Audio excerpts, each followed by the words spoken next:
The only reason why some of my family may have issues is because they can't face the fact of reality that's been right there. They're still trying to place me back into PTSD and think that that's the real me, because they're afraid that they're going to lose some sort of position, not realising there's a whole big fucking picture that's outgrown them by a country million miles, the universe, essentially.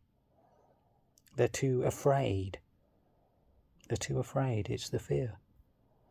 And that's all I've been dealing with for the last few years, is sorting out their shit because they can't sort it out for themselves. And now I'm in a position of growth process due to becoming a product of my environment and dealing with Machiavellians, paedophiles, narcissists, ignorance of which borderlines on psychosis. And I've outgrown a lot. I've surpassed it, the lot of it, and it's turned me into a global leader in pretty much every single way possible. Okay, I'm not the best mathematician in the world, but I could learn. I get algebra. I get that, but maths is relative anyway. When you grasp the fundamentals of everything to such a great depth, you surpass everything from the roots upwards anyway. Everything just becomes a piece of piss. Like normal psychology is a piece of piss compared to transpersonal psychology, which doesn't get the credit it deserves, by the way, but it will do.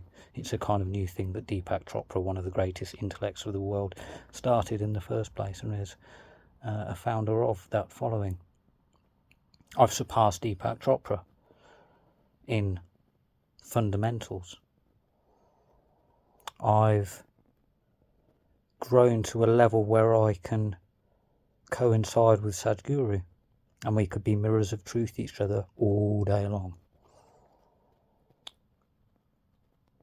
And that's the psychology and the spiritual side. But when it comes to the social side, I've got all of that bags full. I've got all the character bags full. I've got the heart and soul and passion and drive that makes people envy us of me. And that's something that I've been dealing with in my life as well. Because people like to create egoic delusions and then trying to fit me inside of their little narrow narrative, which is never going to work. And then they get pissed off and disappointed when they can see that that's clearly not going to work because they can't face themselves. And that's what I've been dealing with. And I'll continue dealing with it because I'm just going to continue making them look stupid as a mirror of truth, because I'm not doing it to them, they're doing it to themselves, and I'm just going to expose it, which makes my life quite easy actually, because I could just keep paradoxical in, and the paradoxical will be self-explanatory for them because they're not self-explanatory.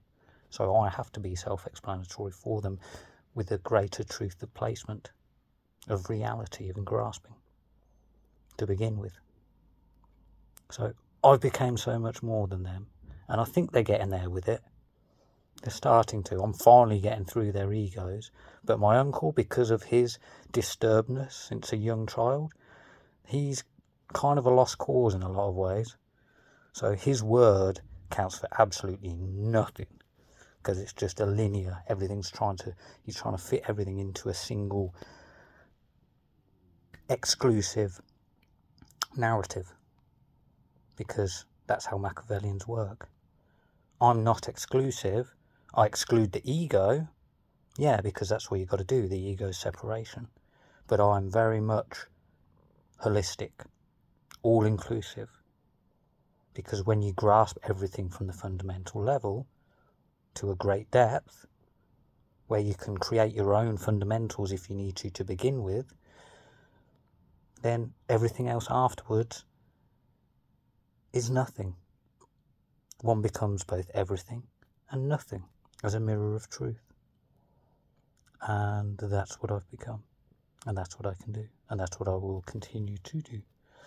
Messy hair or not. I love my messy hair, by the way. It's good. Very ego dissolving.